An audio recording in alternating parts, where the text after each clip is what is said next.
전에 같이 마음 모아서 주님께 기도하는 시간 가졌으면 좋겠습니다. 저희 춥고 조금 추워서 히터를 틀고 그래서 조금 졸리기도 하고 어제 늦게 잔 친구들도 많은 것 같은데 이 시간 저희 예배 드릴 때 진짜 마음이 깨어서 이 말씀을 듣고 찬양을 할 때 주님을 만나고 주님을 경험할 수 있는 시간이 됐으면 좋겠습니다.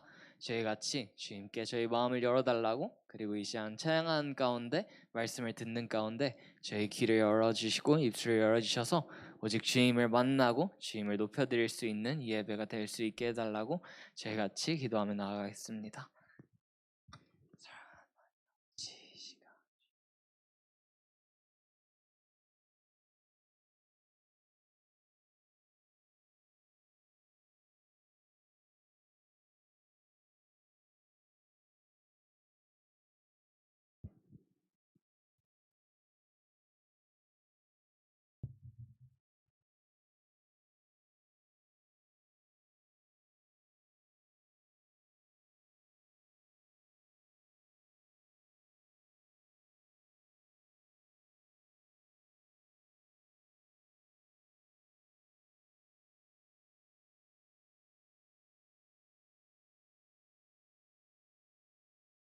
사랑하는 하나님 아버지, 오늘 하나님께서 주신 눈이 세상을 덮고 있습니다. 우리 마음이 주님의 은혜로 따뜻하게 덮여질 수 있도록 도와주시고, 눈이 계속 많이 내리고 있는데 이 눈들이 또 사람들을 피해 입히지 않도록 우리 모두가 하나님의 은혜와 주신 자연들을 찬양하고 또 더 많은 걱정이나 더 많은 피해들이 없을 수 있도록 하나님 잘 보살펴 주세요. 아버지, 우리가 더욱더 주님 주신 자연을 보호하고 그 자연을 경탄하게 하시고 우리 오늘 예배하는 모든 시간들 가운데 찬양하는 가운데 그리고 말씀을 듣는 그 와중에도 하나님 우리 마음을 계속해서 열어주시고 우리를 새롭게 하시옵소서. 우리가 찬양하고 말씀을 들을 때 우리 마음이 열리고 우리 생각이 열려서 주님의 뜻을 그대로 받아들일 수 있도록 해주시고, 또 1교시 채플이 끝나고 오늘 하루 동안 수업을 듣는 중에서도 우리 몸이 피곤하고 마음은 좀 지칠지라도 주님 주신 힘으로 계속 독수리가 새 날개쳐 올라가듯이 그렇게 힘내서 하루하루를 살아갈 수 있도록 도와주세요. 하나님, 오늘 모든 순간을 주님께 맡겨드립니다. 예수님 이름으로 기도드렸습니다. 아멘.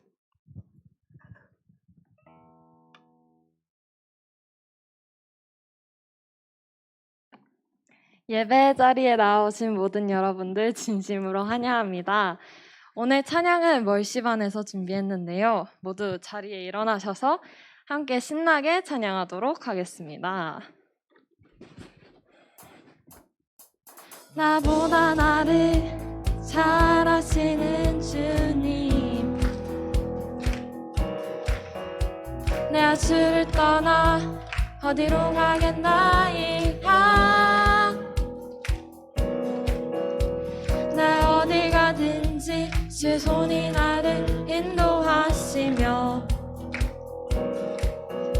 주의 오른손이 나를 붙드시리라. 나를 창세 전부터 계획하시고 지금까지 인도하시네.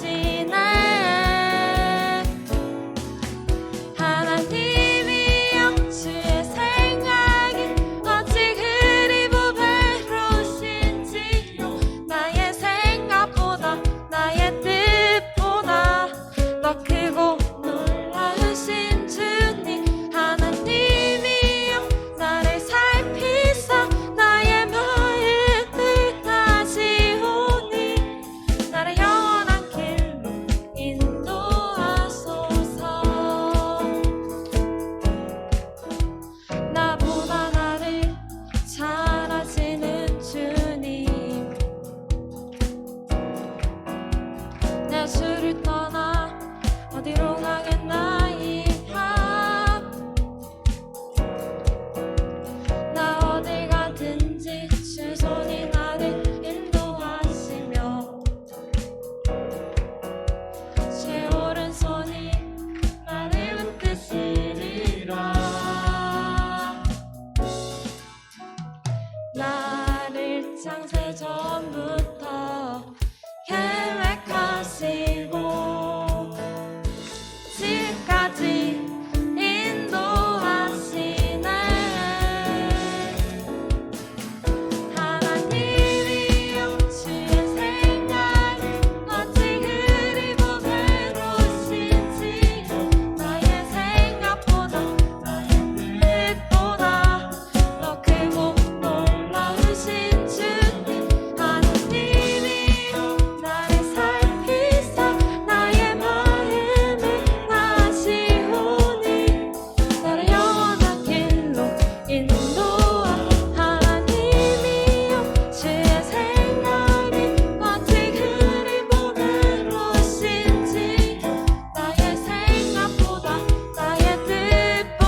모자라 열매 맺히고 웃음소리 넘쳐나리라. 꽃들도 구름도 바람도 넓은 바다도 찬양하라 찬양하라 예수를. 하늘을 울리며 노래해 나의 영혼아. 은혜의 주 은혜의 주 은혜의 주. 이곳에 생명샘 솟아나 눈물 골짝 지나갈 때에 모자라 열매 맺히고 웃음소리 넘쳐나리라. 그날에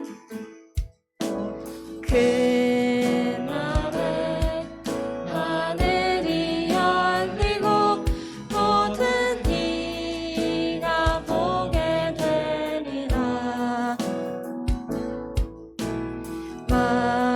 마침내 꽃들이 피고 영광의 주가 오시리라. 꽃들도 구름도 바람도 넓은 바다도 찬양하라 찬양하라 예수를. 하늘을 울리며 노래해 나의 영혼아. 은혜의 주 은혜의 주 은혜의 주. 꽃들도 구름도 바람도 넓은 바다도 찬양하라 찬양하라 예수를. 하늘을 울리며 노래해 나의 영혼아.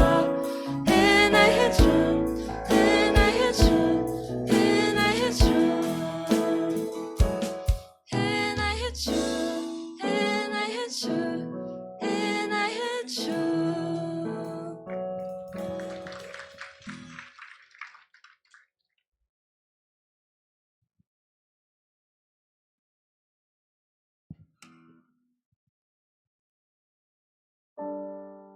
저희 마지막 곡 내 모습 이대로로 주님 찬양하며 나아가도록 하겠습니다.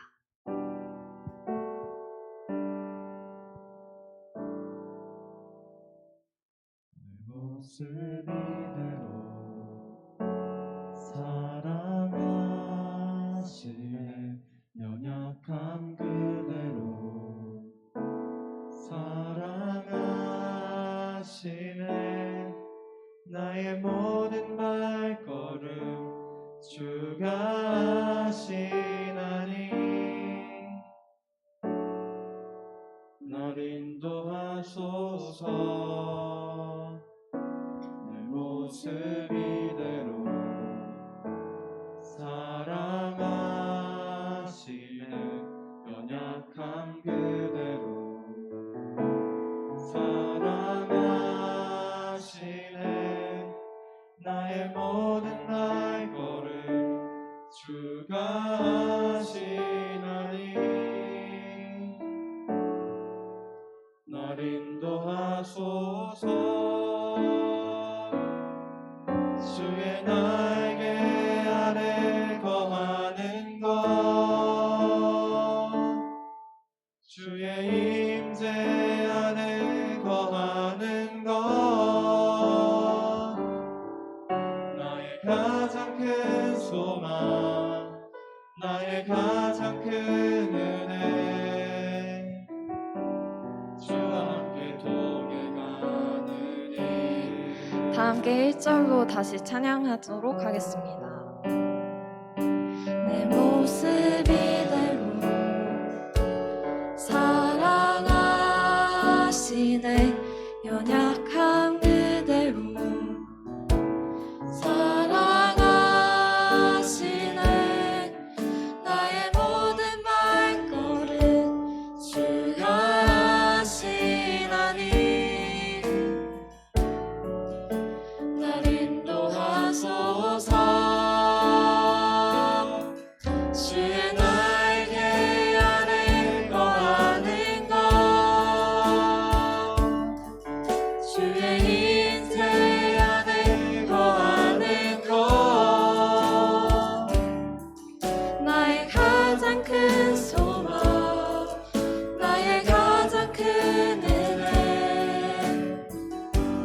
주와 함께 동행하는 이 주의 날개 아래 거하는 것 주의 인대 안에 거하는 것 나의 가장 큰 소망 나의 가장 큰 은혜 주와 함께 동행하는 이 주의 날개 아래 주의 날개 아래 거하는 것 주의 인대 안에 거하는 것 나의 가장 큰 소망 나의 가장 큰 은혜 주와 함께 동행하는 이 주의 날개 아래 거하는 것 주의 인대 안에 거하는 것 나의 가장 큰 소망 나의 가장 큰 은혜 주와 함께 동행하는 이 저희 오늘 예배를 위해서 잠시 기도해 볼까 하는데요. 오늘 예배 가운데 하나님께서 은혜 주실 수 있도록 또 말씀 전하시는 문 목사님을 위해서 다 함께 잠시 기도하도록 하겠습니다.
예수님의 이름으로 기도드렸습니다. 아멘.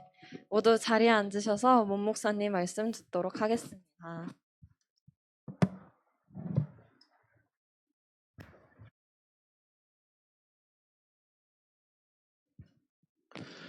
여러분 반갑습니다. 네, 제가 급하게 뛰어왔어요. 차가 굉장히 많이 막혀가지고 예상 시간보다 1시간 더 걸렸어요. 네, 그런데 막상 이 앞에는 안 막히더라고요. 네, 우리 같이 말씀 찾아보도록 할게요. 말씀은 요한복음 10장 11절에서 15절까지입니다. 요한복음 10장 11절에서 15절.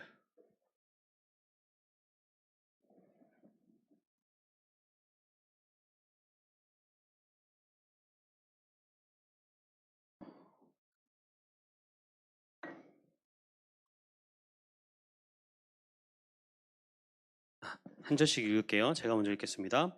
나는 선한 목자라. 선한 목자는 양들을 위하여 목숨을 버리거니와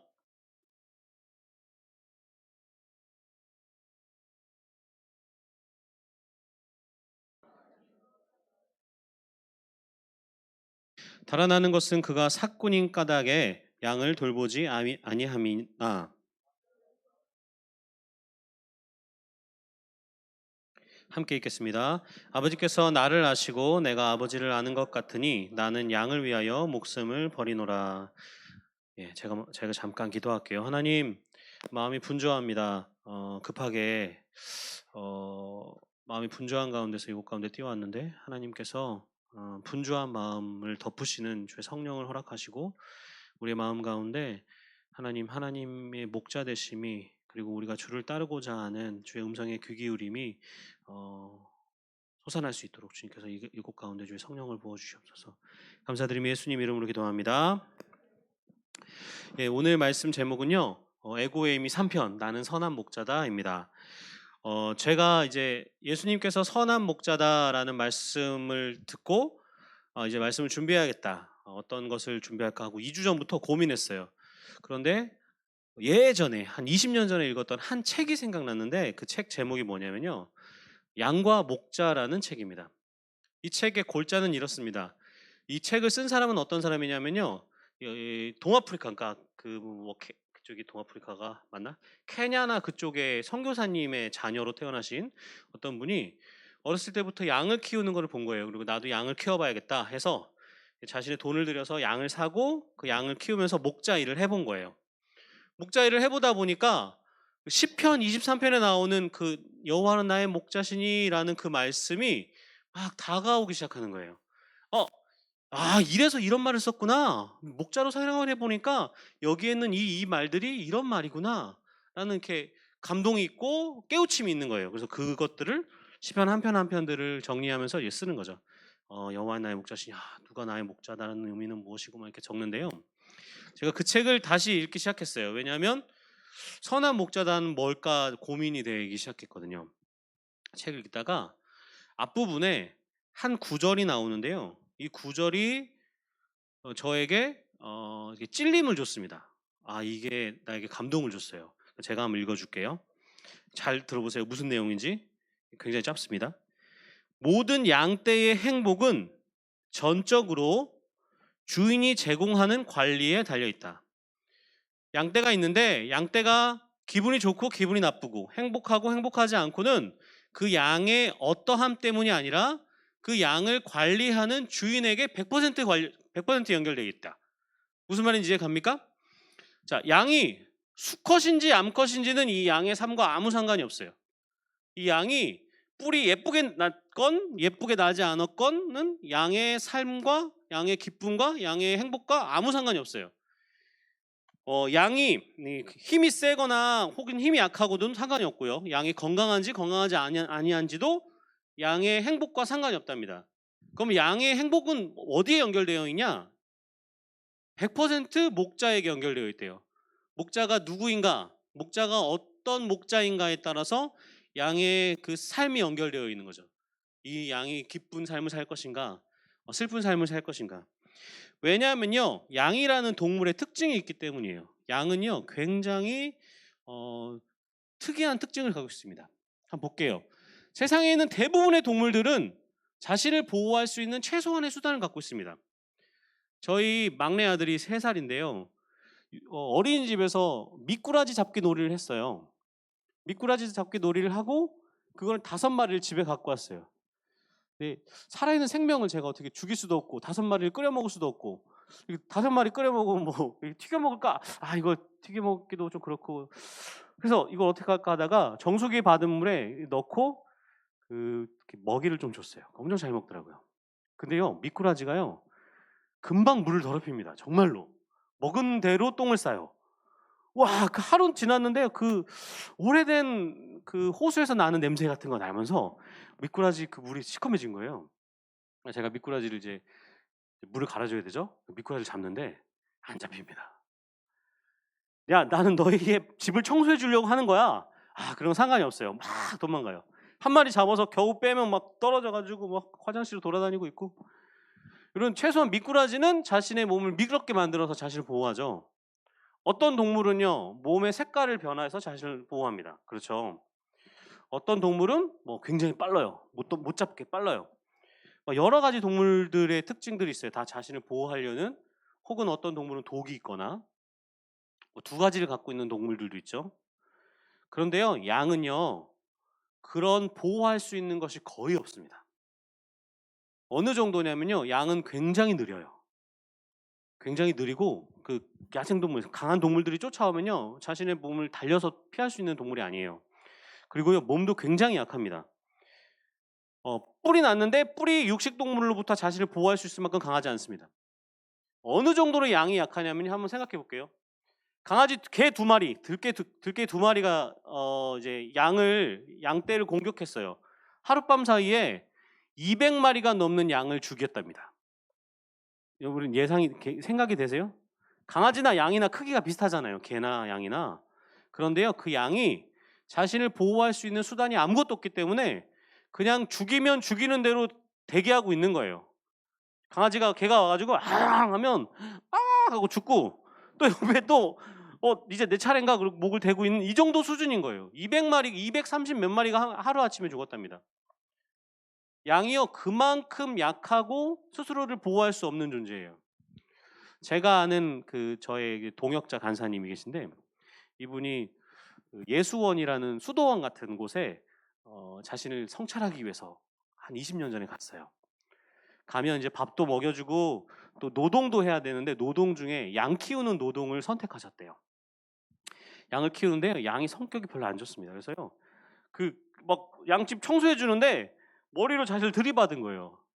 이 간사님이 그렇게 성격이 좋지 않아가지고 성찰하러 가신 거거든요.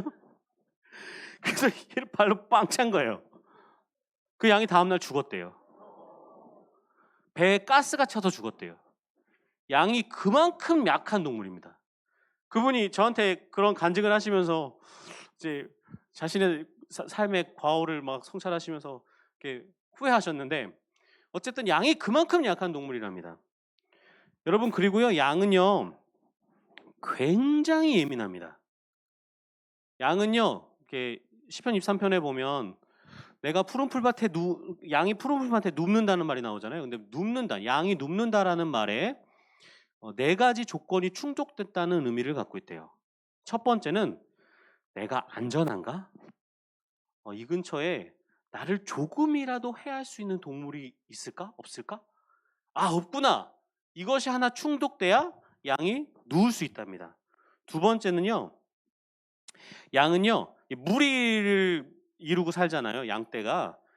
근데 한 마리와 한 마리만이라도 사이가 안 좋으면 눕지 않는답니다. 왜냐하면 어느새 와가지고 자기를 받을지 모르거든요.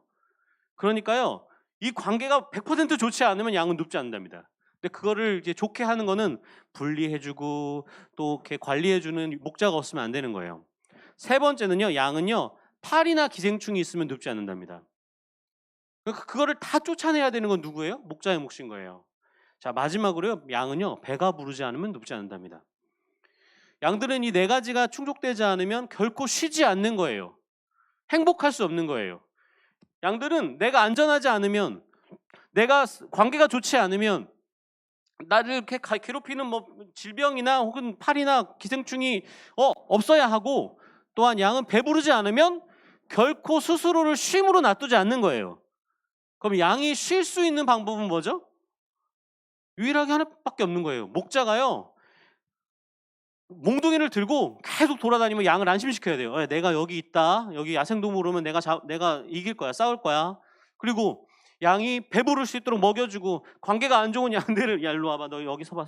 미안하다고 해. 이거 해줘야 되는 거예요. 그거 안 하고 악수해. 이렇게 악수하게 해줘야 양이 마음을 안정하고 그때부터 쉴 수 있다는 거예요. 그런데 만약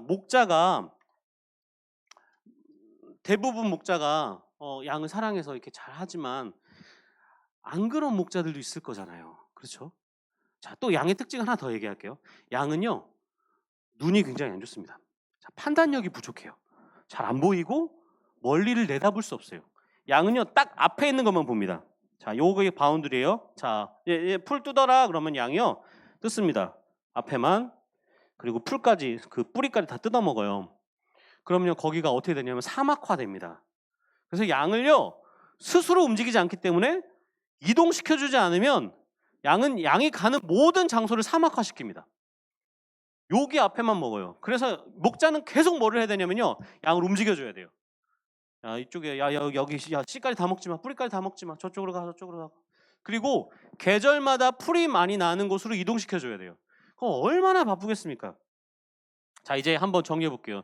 양의 행복은, 양이 기쁘고 슬프고 양이 좋고 나쁜 것은 양이 스스로 힘이 세고 양이 잘났고 이것이 아니라 100% 누구에게 달려 있냐면요, 목자에게 달려 있습니다. 목자가 24시간 지키고, 목자가 24시간 배부르게 해주고, 화해시켜주고, 무리를 독립시켜줘가지고 싸우지 않도록 만들고, 양이 기생충이나 파리를 쫓아주고, 또 양의 그 질 좋은 풀들을 계속 충족시켜주기 위해서 이동시키기도 하고 풀을 제공해주기도 해야 양이 내가 편하구나 하고 눕는 거예요. 내가 이제 좀 기쁘다, 내가 행복하다라고 하고 눕는 거예요. 여러분, 근데 성경에는요 2가지 목자를 설명해요. 그냥 목자라고 안 하고 하나는 선한 목자, 그리고 하나는 사꾼 목자가 말합니다. 사꾼 목자를 요즘 말로 말하면 뭘까요? 알바생이에요. 알바생. 알바생 특징이 있죠. 알바생의 목적은 단 하나입니다. 월급이에요. 그렇죠? 알바는요 24시간 내가 고생해가지고 이 양들을 지켜야 하나? 좀 살짝 자지 뭐. 알바에게는 너 얘 못 눕네? 근데 내가 무슨 상관이야, 나는 월급 받으면 되는데. 그냥 서 있어, 굴러다녀, 돌아다녀, 주인 올 때만 하는 척 하면 되지, 이렇게 반응하는 거예요. 왜냐하면 알바의 목적은, 사꾼의 목적은 다른 어떤 것이 아니라 돈을 벌기 위한 것이죠. 그러니까 양들이 요만큼 있는데 이 양들이 행복하고 안 행복하고, 양들이 만족하고 만족하지 않는 것은 이 양들을 지키는 목자가 사꾼이냐, 혹은 양들을 지키는 목자가 그 양들의 진짜 주인이냐, 혹은 선한 목자이냐에 따라서 100% 연결되어 있대요. 자, 여러분 무슨 말인지 이해 가시나요? 자, 그래서 이제 한번 보겠습니다. 그런데 성경은요 우리를 향해서 뭐라고 말하냐면, 인간은 양과 같다고 말합니다. 자, 이사야서 53장 6절은 이렇게 말하고 있습니다.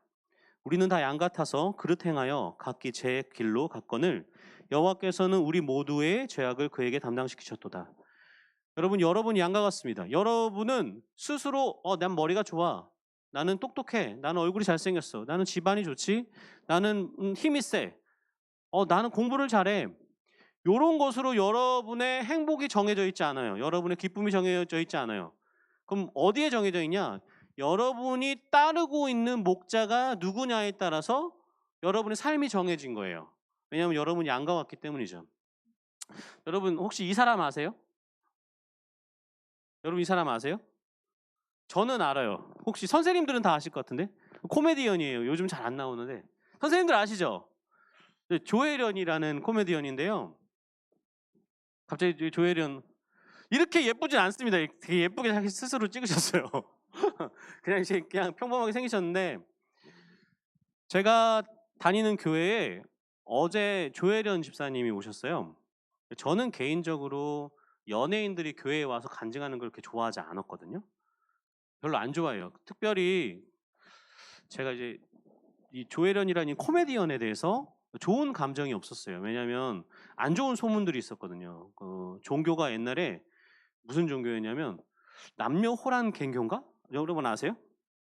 그게 어떤 거냐면 일본에 있는 불교인데 이 내 안에 있는 부처님을 끌어내기 위해서 이 주문을 계속 외우는 거예요. 남녀 호란 갱교, 남녀 호란 갱교, 남녀 호란 갱교. 그럼 내 안에 부처님이 이렇게 나가면서 내가 극락환생하는 거예요. 그래서 이 주문을 계속 외워요. 남녀 호란 갱교, 남녀 호란 갱교. 이게 염주 같은 거 돌리면서요.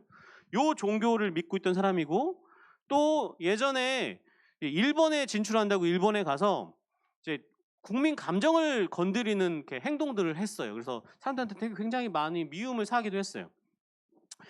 내 안에 이 사람에 대한, 이 조혜련 집사님에 대한 뭐 교회에서 연예인을 초청하고 그래, 아이고 그냥 돈벌이 수단이지 뭐, 그렇게 생각하는 마음이 있었어요.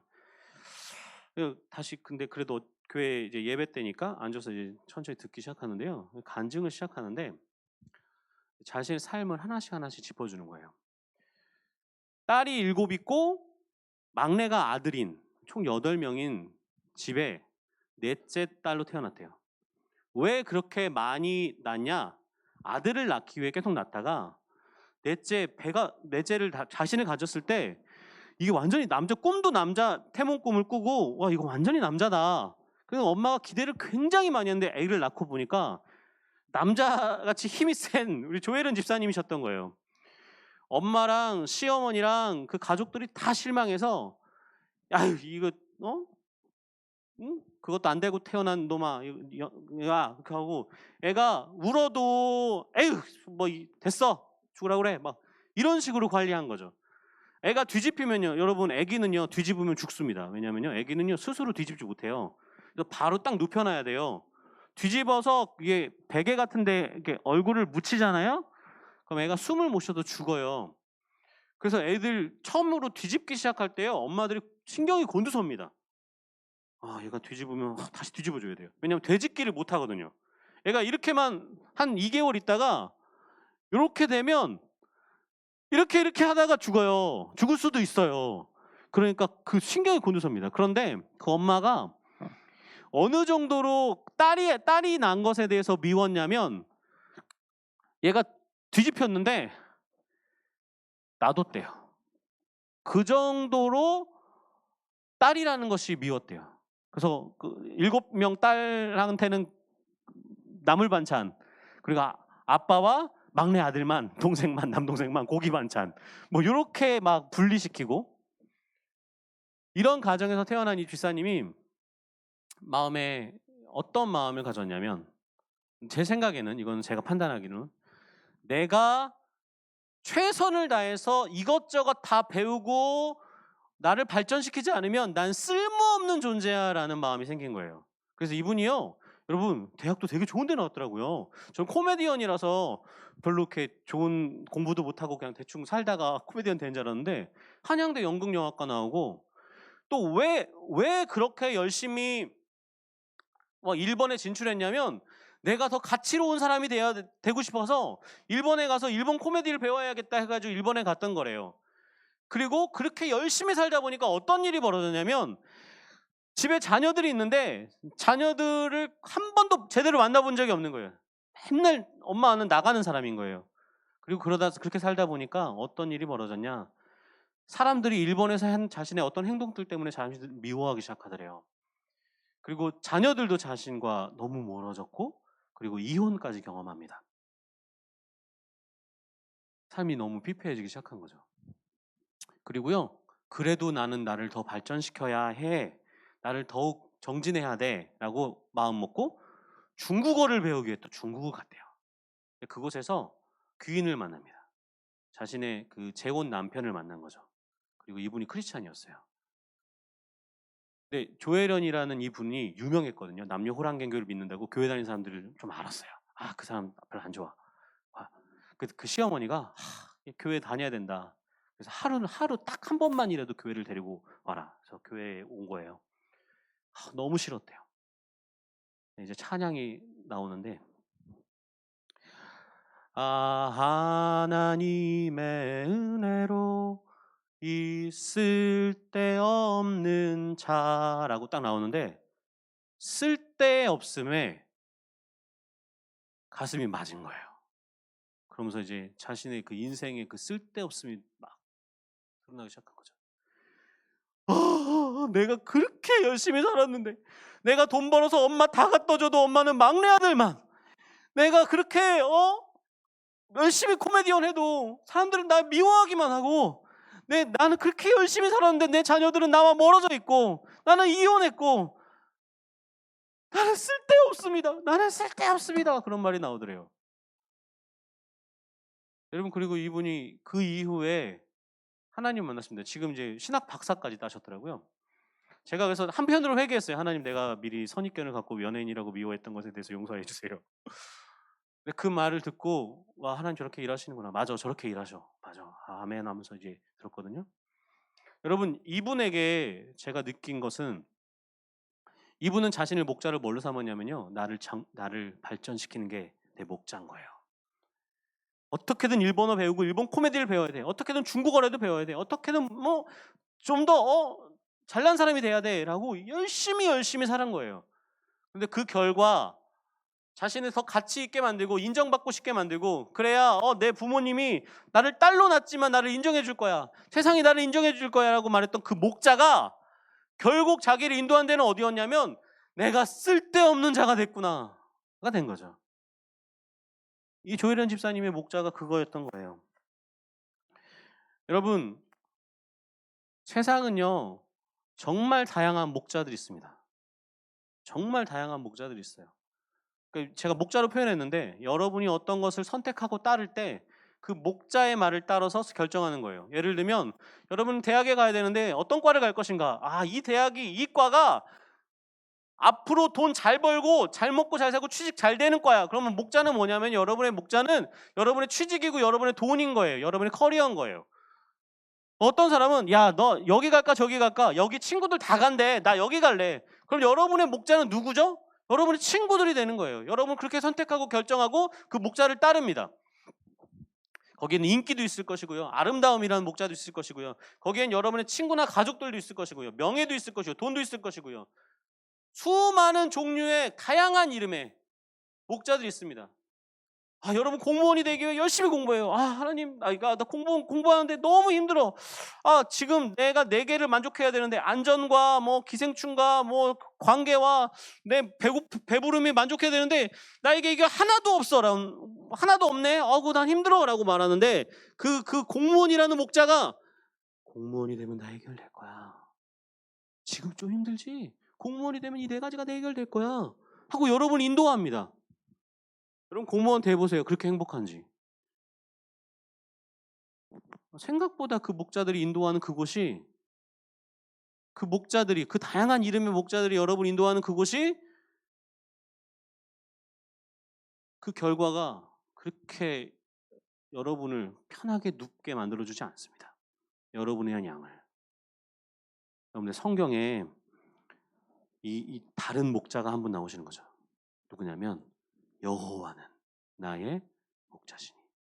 바로 예수님께서 자신을 표현하실 때 나는 목자다라고 말하지 않고 그 앞에다가 나는 선한 목자다라고 말씀하시는 거예요.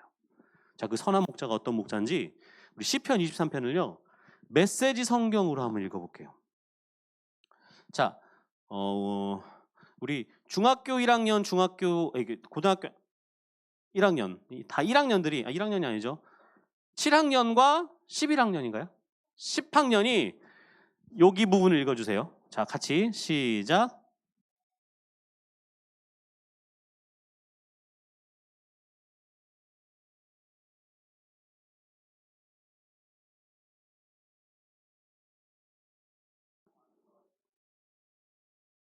자, 그러면요 우리 8학년과 11학년이요 다음 부분을 읽어주세요. 시작.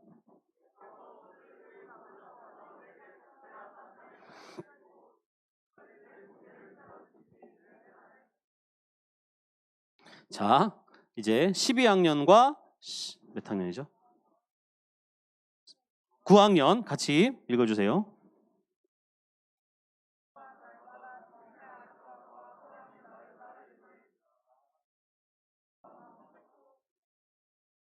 중간에 좀 빠진 것이 있는데 넘기겠습니다. 제가 한번 쭉 읽어줄게요. 한번 눈을 감고 생각해 보세요. 이 여호와가 어떤 목자신지, 예수님이 어떤 목자신지. 하나님은 나의 목자, 내게 부족한 것이 없습니다. 주께서 나를 푸른 풀밭에 누이시고 잔잔한 물가를 찾아 목을 축이게 하십니다. 말씀대로 나를 잠시 쉬게 하신 후 바른 길로 인도하십니다. 내가 죽음의 골짜기를 지날지라도 두려울 것이 없으니 주께서 나와 함께 걸으시기 때문입니다. 주님의 믿음직한 지팡이를 보니 내 마음이 든든합니다. 주께서 원수들이 보는 앞에서 내게 성대한 만찬을 차려주시고 축 처진 내 고개를 세워주시니 내 잔에 복이 넘칩니다. 나 사는 동안 날마다 주님의 아름다움과 사랑이 나를 따르리니 나 하나님의 집에 돌아가 평생토록 그곳에 살겠습니다.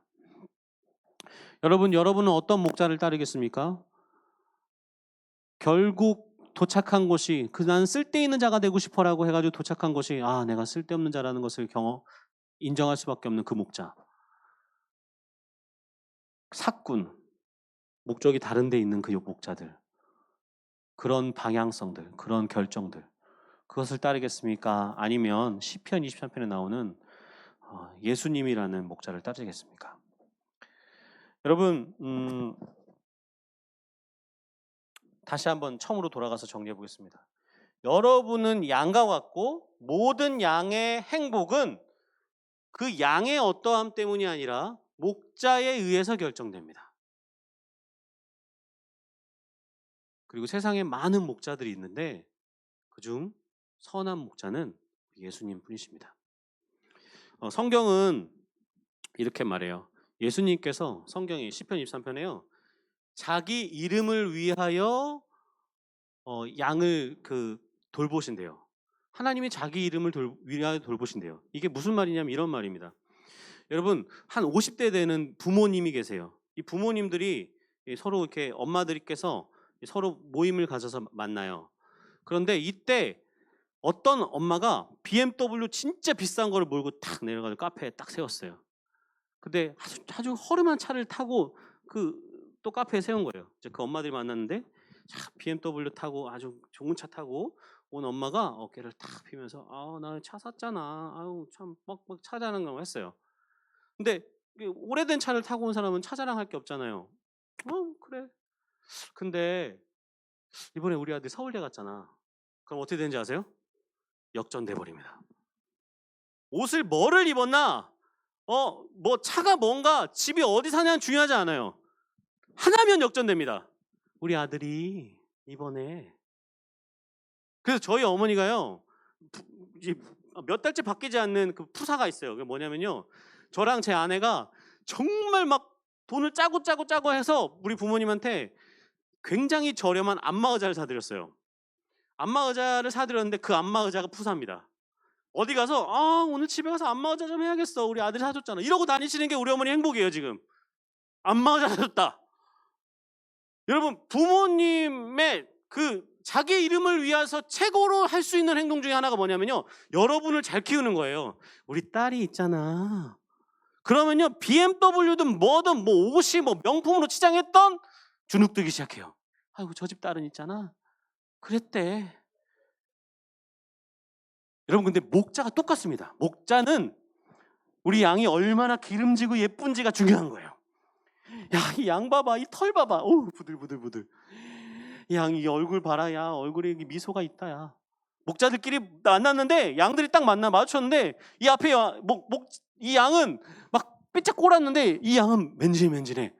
그러면 그 누구의 자랑이냐면 목자의 자랑인 거예요. 맞지? 하나님이요, 누구를 자랑 삼으시냐면요, 자신의 양인 여러분들을 자랑 삼아요. 여러분들이 세상에 나가서 어떤 일, 어떤 아름다운 행동들, 어떤 멋진 그런 선행들을 하냐에 따라서요, 이거 봐라, 내 양들이야. 그러니까 하나님이 끝까지 여러분들을 지키시고 하나님 자랑 삼아서 붙드시며 인도하시는 거예요. 여러분, 하나님이 여러분의 부모님처럼 여러분을 케어하고 계세요. 어떻게 하실래요? 성경에 목자와 양을 구분하는 것은 단 하나 나옵니다. 단 하나. 그러면 나는 어떻게 예수님의 목자가 될까요? 단 하나 나옵니다. 그 양이요, 예수님의 목소리를 알아요. 그거 하나 나옵니다. 그리고 그 목소리를 듣고 따라가요. 왜냐하면 내 목자니까요. 자, 여러분 이제 한번 정리해 보겠습니다.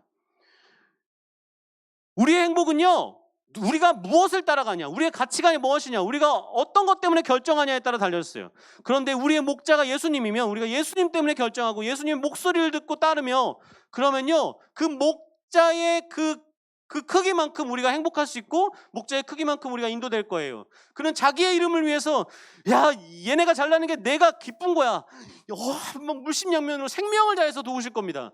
여러분, 그런데 그렇게 여러분이 예수님을 목자로 따르는 유일한 방법은 여러분이 기도하면서, 하나님 말씀 묵상하면서 주님 나에게 말씀하시면 내가 따르겠습니다, 잠잠하게, 이런 관계가 맺어짐으로써 그분이 여러분의 목자가 되고 여러분을 인도하시기 시작할 겁니다. 사막의 음침한 골짜기를 지납니다. 하나님, 난 여기 왜 지나고 있죠? 그 음침한 골짜기를 넘어갔더니 뭐가 있냐면 그 고원의 푸른 초장들이 나오는 거예요. 그곳에서 완전히 보호하시면서 여러분을 푸른 풀밭으로 인도하실 거예요. 여러분, 누굴 따르겠습니까? 친구? 아니면 돈? 좋은 대학? 아니면 예쁜 얼굴? 여러분을 인도하시는 그 목자가 예수님이기를, 그 선한 목자이시기를 다시 한번 축복합니다. 우리 같이 기도할까요?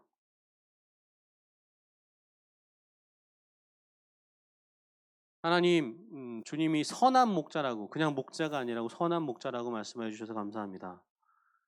주님께서 나의 목자셔서 이곳에 있는 우리에게 부족함이 없습니다.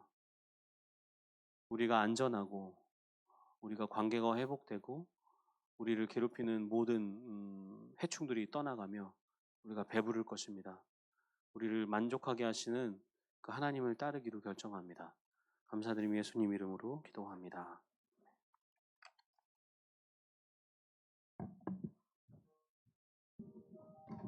자리에서 일어나셔서 그리스도의 계절 후렴 함께 부르시고 예배를 마무리하도록 하겠습니다.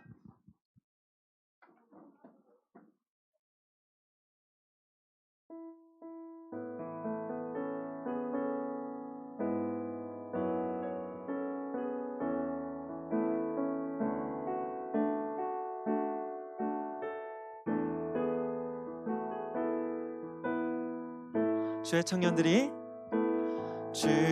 청년들이 예수의 꿈을 꾸고 인류 구원의 환상을 보게 하소서. 한 손엔 복음 들고 한 손엔 사랑을 들고 온 땅 구석 누비는 나라. 한 번 더 찬양하시겠습니다. 주의 청년들이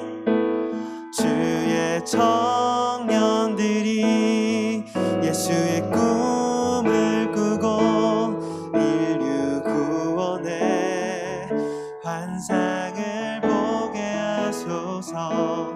한 손엔 복음 들고 한 손엔 사랑을 들고 온 땅 구석 누비는 나라 되게 하소서. 아멘.